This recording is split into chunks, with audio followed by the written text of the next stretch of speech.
మెల్కీసెదెకు ఆత్మీయ ప్రతిబింబము.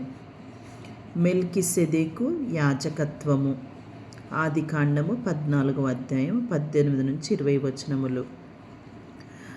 ఆయన సాలెము రాజు మరియు అత్యున్నత దేవుని యాజకుడు. ఆయన అబ్రహాము ఆశీర్వదించి రొట్టె మరియు ద్రాక్షరసం తీసుకొచ్చాడని హెబ్రీలకు రాయబడిన లేఖ 7వ అధ్యాయంలో మనం చూస్తూ ఉన్నాము.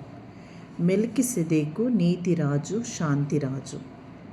మెల్కీసెదెకు అనే పేరుకి అర్థం నీతిరాజు. సాలేము అంటే శాంతి. తపస్సు కాలంలో కూడా మనల్ని నీతి మరియు శాంతి మార్గంలో నడిపిస్తూ ఉంది. ఉపవాసం, ప్రార్థన, దానం ద్వారా మన హృదయాన్ని శుద్ధి చేసుకొని నిజమైన నీతి జీవితం వైపు అడుగులు వేయాలి.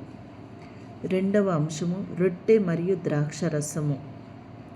మెల్కీసెదెకు తీసుకొచ్చిన రొట్టె మరియు ద్రాక్షరసం తర్వాత యేసు ప్రభు తన చివరి భోజనములో పవిత్ర యూకరిస్టిగా స్థాపించారు. తపస్సు కాలం మనలను శిలువ దారి వైపు తీసుకెళ్తుంది. ఈ ప్రయాణంలో మరికు బలముగా ఉంటుంది. మెల్కీసెదెకులాగా మనము కూడా ఇతరులకు ఆశీర్వాదంగా మారాలి. మూడవ అంశము వంశావళి లేని యాజకుడు, నిత్య యాజకత్వ సూచన.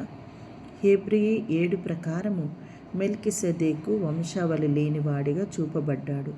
ఇది నిత్యమైన యాజకత్వాన్ని సూచిస్తుంది. మరి నిత్య యాజకుడు మన యేసుక్రీస్తు ప్రభువు. 4వ అంశము తపస్సు కాలము మన ఆత్మకు యాజకత్వ పిలుపు. తపస్సు కాలం అనేది కేవలం ఆచారం కాదు, అది ఆత్మశుద్ధి. మరి మెల్కీసెదెకు అబ్రహామును ఆశీర్వదించినట్లు మనమును, మన కుటుంబము, సమాజము అందరము కూడా ఆశీర్వాదంగా మారాలి. మరి మన జీవితంలో నీతి మరియు శాంతి ఉన్నాయా? మన ఉపవాసం ఇతరులకు ఆశీర్వాదంగా మారుతూ ఉందా? మరి తపస్సు కాలంలో మెల్కీసెదెకు మనకు ఒక జ్ఞాపకము. దేవుని సన్నిధిలో నీతిగా నిలబడాలి, శాంతి సాధకులుగా మారాలి, ఇతరులకు ఆశీర్వాదముగా జీవించాలి.